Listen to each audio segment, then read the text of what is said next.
Sean bienvenidos a Conectados con la Cultura. El día de hoy hablaremos de algunos personajes que se han configurado como autores representativos de la literatura colombiana.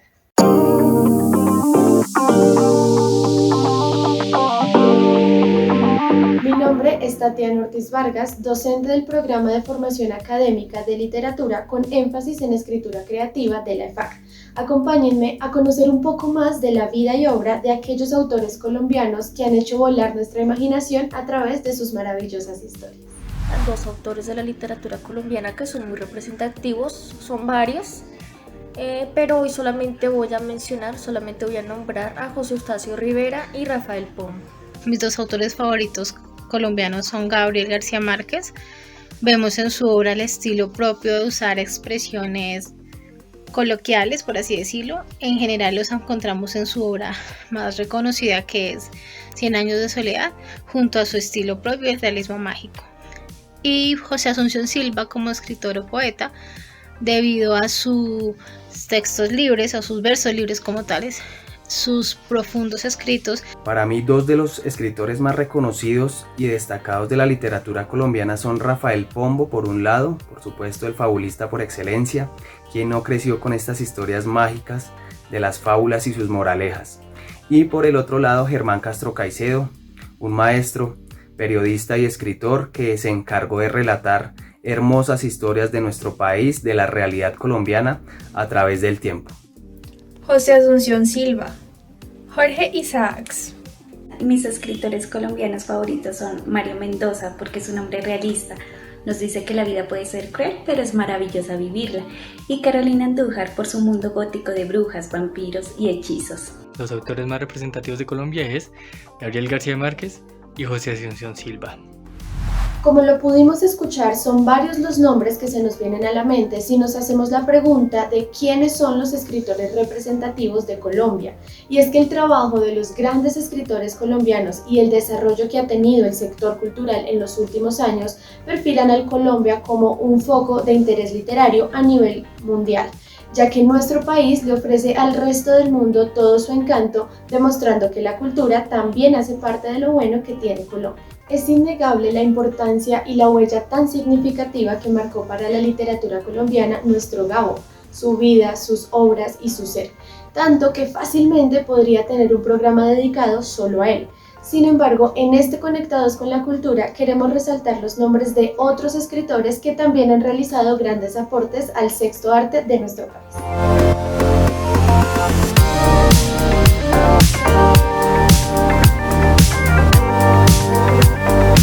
El poeta bogotano José Asunción Silva nació en el año 1865 y falleció en 1896. Y sí, es el mismo personaje que está impreso en los billetes de 5.000 pesos. Suele reconocérsele como el gran iniciador de la tendencia literaria del modernismo hispanoamericano. Fue un escritor dotado de una gran sensibilidad humana y artística y de una notable inteligencia. Esto debido a que tuvo una formación literaria temprana que fue el resultado de un ambiente familiar cultivado y creativo, ya que José Asunción era hijo del escritor costumbrista y además acomodado comerciante Ricardo Silva, y a sus 2 años de edad ya era reconocido como un prodigio, ya que sabía leer, escribir e incluso pintar. El poeta tuvo altos y bajos que marcaron su vida y por supuesto influenciaron su forma de escribir, como por ejemplo el fallecimiento prematuro de 3 de sus hermanos, las ganancias y pérdidas económicas de su familia, su estadía en varios países de Europa, su amistad con diferentes escritores, la muerte de su padre y posteriormente de su hermana Elvira, quien era la más cercana a él. Sin embargo, algo que sin duda marcó su infancia y juventud fueron las tertulias literarias que su padre organizaba en la casona del barrio La Catedral o en el almacén que él dedicaba a la venta de objetos lujosos. A estas tertulias asistían escritores costumbristas de la época y también amigos de la familia que se movían en la esfera política.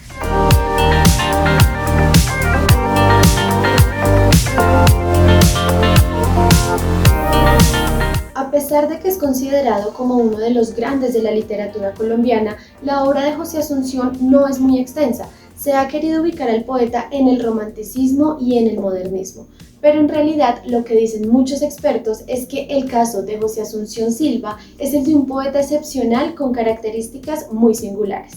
Por un lado, hay quienes afirman que más que un romántico fue un postromántico, poderosamente influenciado por Edgar Allan Poe, pero además que se resistió a incorporarse a la corriente modernista. Sin embargo, por sus grandes cualidades como escritor, es considerado por algunos como un precursor y hasta un iniciador del modernismo. Las crisálidas y las golondrinas fueron los poemas publicados en la antología del Parnaso colombiano y son considerados como su verdadero lanzamiento literario. Una primera etapa de su producción muestra una tendencia al romanticismo y son los escritos en los que José Asunción afianza su voluntad de poeta. Así quedó registrado en su libro Intimidades, en el cual recogió poemas escritos entre los 14 y los 18 años de edad. Esta obra incluye 59 composiciones, de entre las cuales más de 33 permanecían inéditas. Este libro constituye para algunos la fuente más rica de las obras escritas en verso por el poeta bogotano. Como dato curioso, estos poemas solo fueron publicados en su totalidad en el año 1977. Por otro lado, hay quienes consideran que el libro de versos es la obra de mayor relevancia del poeta, ya que allí muestra como tema principal la infancia como la época más feliz de la vida.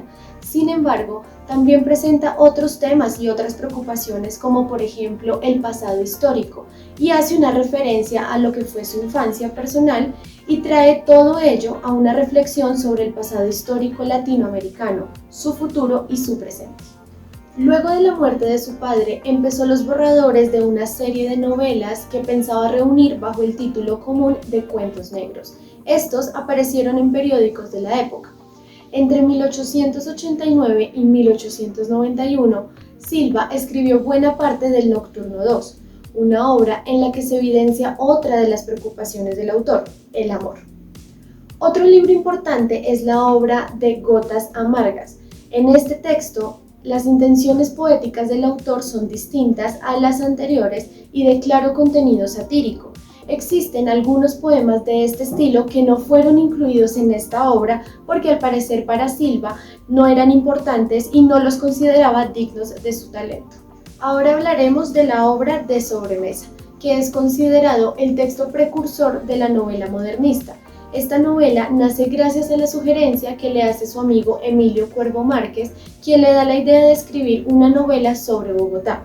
José Asunción decide escribir de Sobremesa, pero con la variante de que pasa de ser una novela sobre Bogotá a ser una novela de un bogotano que reside en París. Ahora les contaré 5 datos curiosos sobre José Asunción Silva. 1. A los 10 años, con motivo de su primera comunión, escribió un poema sobre este tema. 2. Tenía una estrecha relación con Rafael Pombo y Jorge Isaacs, a quienes conoció gracias a su padre. 3. Fue secretario de la delegación colombiana en Caracas en el año 1894 y se volvió muy famoso por ello, aunque también su reconocimiento se debía a su intelecto y a sus obras. 4.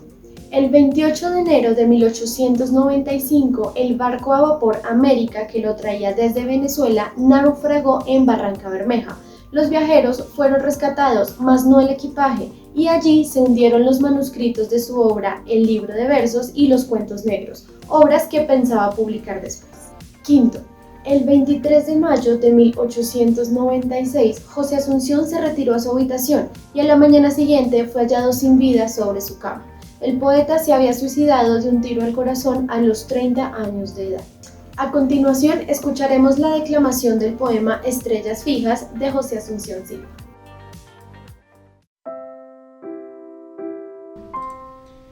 Estrellas fijas, José Asunción Silva.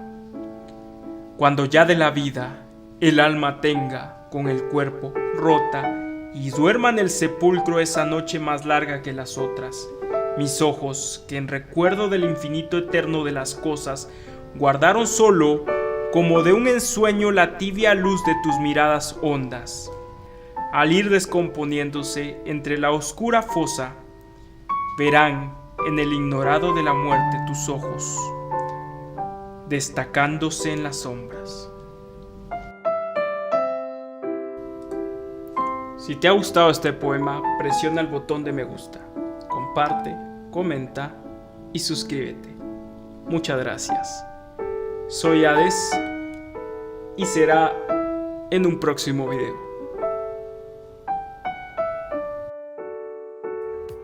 Su universalidad y versatilidad entre los estilos romántico y modernista fueron el gran legado que José Asunción Silva dejó a otros poetas y escritores. Además, lo marcó en la historia como un referente de la literatura colombiana.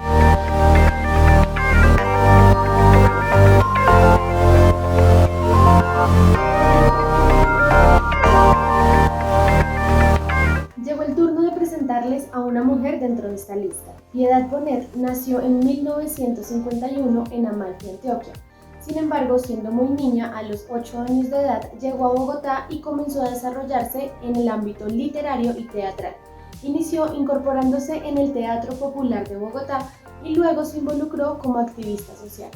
Es licenciada en Filosofía y Letras y tiene una maestría en Teoría del Arte, la Arquitectura y el Diseño. Siendo hija, nieta y hermana de maestros, la escritora colombiana se ha caracterizado por ser polifacética, ya que ha escrito poesía, novela y teatro. Además, cabe mencionar que también ha sido docente. Piedad tuvo que atravesar un hecho trágico en su vida con el suicidio de su hijo, situación que la llevó a enfrentar una dura realidad y a expresar todo aquello que ella estaba sintiendo en ese momento a través de las letras.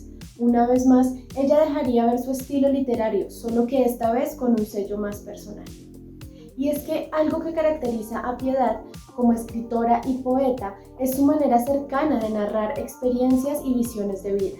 En alguna ocasión en la que fue entrevistada, Piedad afirmó que escribe no para ser reconocida, sino para que personas que viven situaciones parecidas a ella lo reconozcan.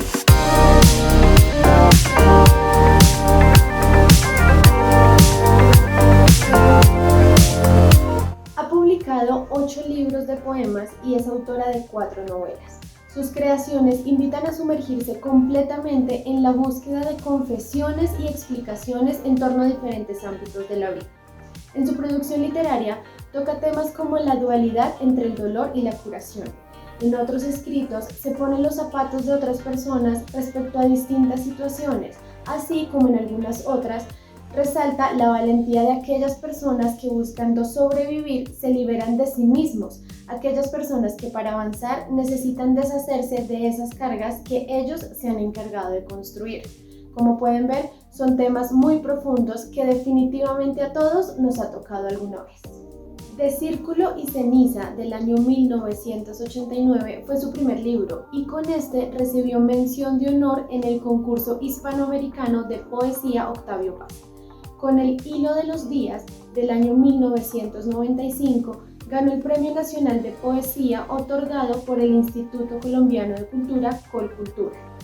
Con Explicaciones no pedidas, Piedad ha sido galardonada con el Premio de Casa de América de Poesía Americana en el año 2011 y también le fue otorgado el Premio de Poesía Poetas del Mundo Latino Víctor Sandoval en su 14ª edición en el año 2012 por su aporte a la lengua castellana.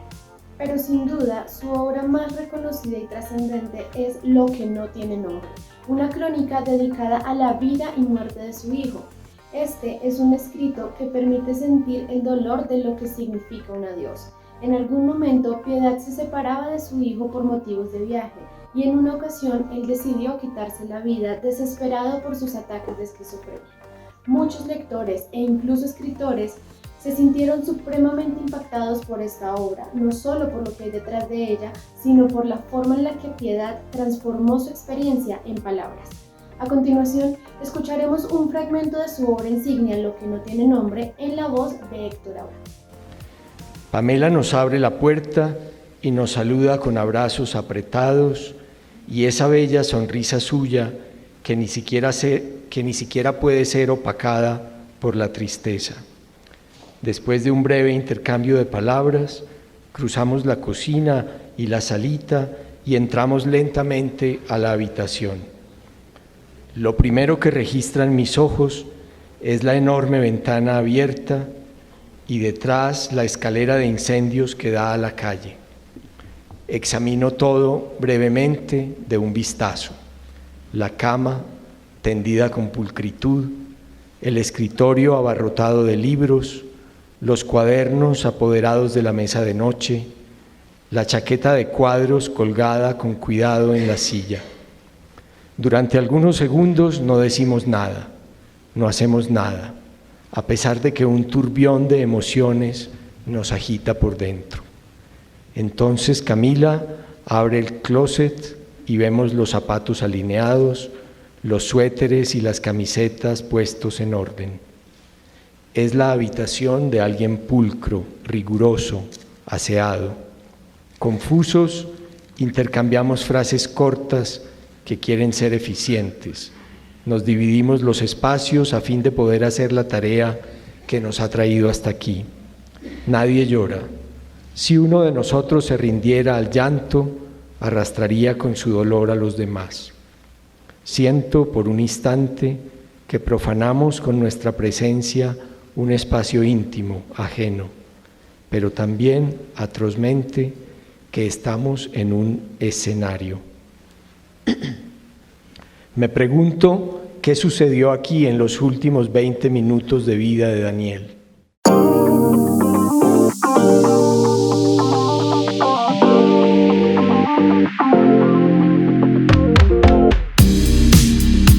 Nació en 1837. Realizó sus primeros estudios en Cali y Popayán.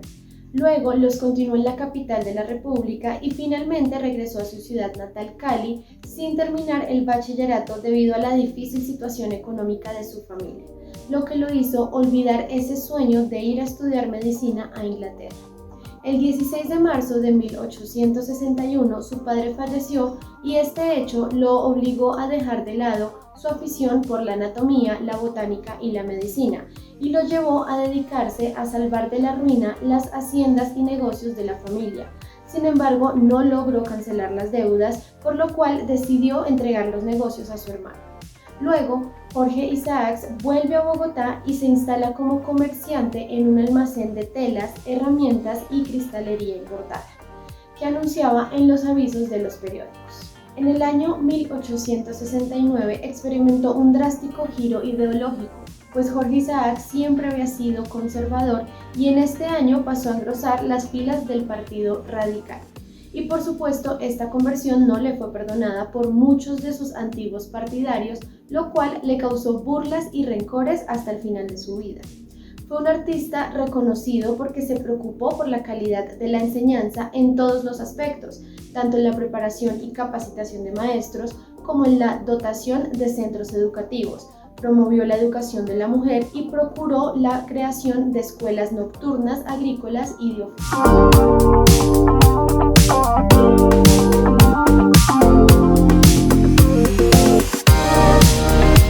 En mayo de 1867 aparece en Bogotá su obra cumbre María, novela que alcanzó un éxito inmediato hasta el punto de reeditarse en más de 20 ocasiones a lo largo del siglo XIX. Esta obra es reconocida por la crítica literaria como la mejor novela romántica de América Latina. María ha proporcionado a ese autor el lugar que en la historia literaria le corresponde como los clásicos universales. La historia de esta obra insignia muestra en un admirable tiempo lento lo que el autor representa como un mundo idílico de las relaciones entre dos enamorados, hechos de silencio, equívocos, medias voces, secretos, palabras no pronunciadas, miradas y a su alrededor el escenario real de la tierra del Valle del Cauca. En su estilo narrativo, Jorge Isaacs muestra este doble aspecto de idilio y realidad, con las dos corrientes literarias que confluyen en esta novela, la romántica y la realista.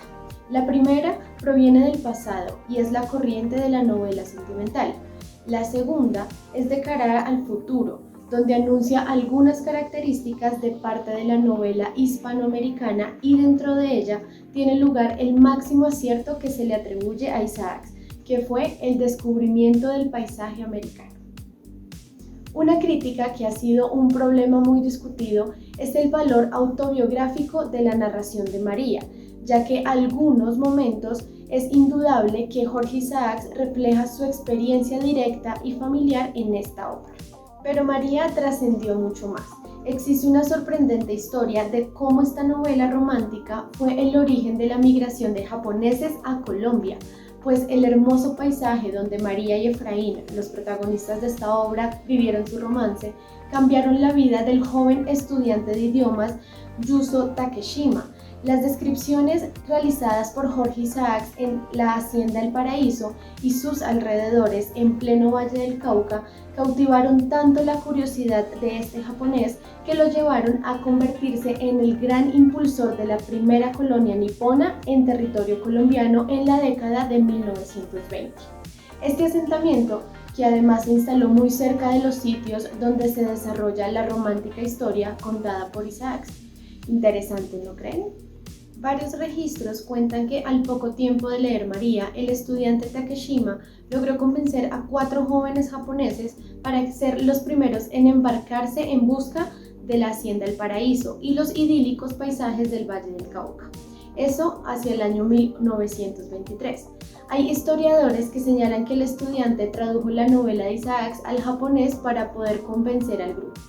Pero no conforme con eso, unos años después, como parte del Ministerio de Relaciones Exteriores de su país, se propuso persuadir a su gobierno de instalar una colonia agrícola en suelo colombiano.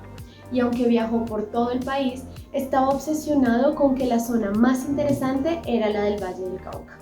Tanto así que los reportes que llegaron a Tokio no solo recomendaron que la colonia se asentara en esta zona, sino que incluye menciones del libro de Isaacs. Finalmente, entre 1929 y 1935, 24 familias de agricultores nipones emigraron a Colombia y se instalaron en los terrenos que había conseguido Takeshima con la ayuda de otras autoridades de ese país. Así, nació la colonia El Juglar en el municipio de Corinto del departamento del Cauca, muy cerca al Cerrito, una población al sureste de Colombia donde se desarrolla la historia de María. El gran aporte de Isaacs está en que se adentró en un romanticismo adaptado a las circunstancias intelectuales y sociales del país, además del manejo del lenguaje que fue modelo para otros escritores de Sudamérica. Isaacs comenzó a escribir su novela en 1864 y la terminó 3 años después. Cuando se editó, fue bien recibida por el público, pero solo hasta 1869 alcanzó el éxito editorial. La primera edición fue de 800 ejemplares. A continuación, escucharemos un fragmento de María y veremos también una pequeña parte de la película que se inspiró en esta gran obra. Vente, me decía, ven pronto o moriré, sin decirte adiós. Al fin me consienten que te confiese la verdad. Hace 1 año que me mata, hora por hora, esta enfermedad de que la dicha me curó por unos días. Si no hubieran interrumpido esa felicidad, yo habría vivido para ti. Si vienes, si vendrás, porque yo tendré fuerzas para resistir hasta que te vea. Si vienes hallarás solamente una sombra de tu María, pero esa sombra necesita abrazarte antes de desaparecer. Si no te espero, si una fuerza más poderosa que mi voluntad me arrastra sin que tú me animes, sin que cierres mis ojos, a Emma le dejaré para que te lo guarde. Todo lo que yo sé te será amable. Las trenzas de mis cabellos, el guardapelo en donde están los tuyos y los de mi madre, la sortija que pusiste en mi mano en vísperas de irte y todas tus cartas. Pero, ¿a qué afligirte diciéndote todo esto? Si vienes yo me alentaré, si vuelvo a oír tu voz, si tus ojos me dicen un solo instante lo que ellos solo sabían decirme, yo viviré y volveré a ser como antes era. Yo no quiero morirme, yo no puedo morirme y dejarte solo para siempre. Un punto valioso es que Isaacs realizó un trabajo literario vigente, accesible al público y que no se quedó en la trama del amor, sino que profundizó en una reflexión de la condición humana de sus personajes. Esto sin dejar de lado que su obra ha sido traducida a más de 30 idiomas, lo que ha permitido que muchos lean y sientan sus palabras llenas de encanto y las maravillosas descripciones de los paisajes que construyen ambientes cautivadores. Por eso y más, es un autor representativo de la literatura colombiana.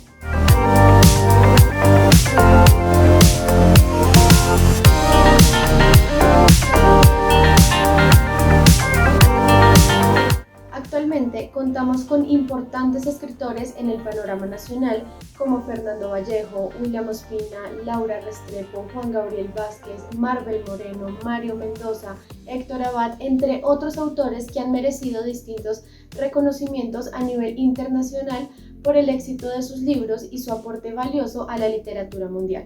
Sin embargo, es muy importante para la cultura y los escenarios literarios que apoyemos no solo a los autores de renombre, sino a aquellos locales que están saliendo a la luz en nuestro país, aquellos que hacen que la literatura llegue a todos los rincones del territorio nacional y exponen sus obras en diferentes escenarios. Además del talento literario, Colombia cuenta con importantes eventos que enriquecen su cultura y se han convertido en escenarios y vitrinas para que los nuevos autores se den a conocer. Un ejemplo de ello es la reconocida Feria Internacional del Libro de Bogotá, que se celebra anualmente. El iFestival reúne a los periodistas, escritoras y artistas más destacados del ámbito nacional e internacional, pero ha innovado en la creación de pequeños festivales simultáneos que buscan la participación de grandes y chicos en diferentes partes. Y si hablamos del ámbito local, en nuestro municipio se llevó a cabo el Festival de las Letras, en el que se dio reconocimiento a varios autores de Chile. Durante las 2 últimas décadas, la literatura colombiana ha vivenciado diversos escenarios de transformación y afianzamiento. Aparecen nuevas generaciones, escritores y escritoras que empiezan a publicar, nuevas voces como las mujeres, los indígenas y los afros.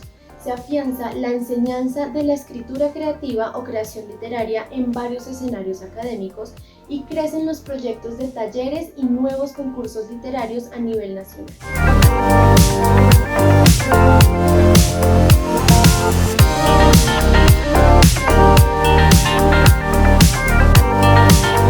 Ahora les recomendaré 5 obras de algunos autores representativos que nos darán un panorama de toda la producción literaria en Colombia. Número 1. El amor en los tiempos del cólera de Gabriel García Márquez. Esta obra nos presenta una historia de amor que debe esperar medio siglo para poder consumarse. Así, el amor se presenta como un tema principal y a la vez se vuelve el cristal por el que se observan otros aspectos de la realidad. Número 2. Delirio de Laura Restrepo. ¿Te gustaría transportarte a la Colombia de los años 80? Esto lo podrás hacer mientras lees Delirio, a través de la historia de Aguilar y Agustina, quienes empiezan a tener una serie de situaciones que ponen a prueba su amor, confianza y seguridad debido al estado delirante en el que se encuentra Agustina. Intrigante, seductora, misteriosa y con una narrativa que mezcla la realidad con la ficción. Número 3. Buda Blues de Mario Mendoza. Es el libro más explosivo y totalizante de este autor, un desgarrador aullido contra la sociedad y la especie, contra la desigualdad y la brutalidad, contra el capitalismo y sus vergüenzas, contra las convenciones. Número 4. Fragmentos de amor furtivo, de Héctor Abad. Cuenta la historia de 2 amantes que se recluyen en una casa a contarse cuentos, mientras afuera, en Medellín, arrecia la peste de la violencia mafiosa y política. Número 5.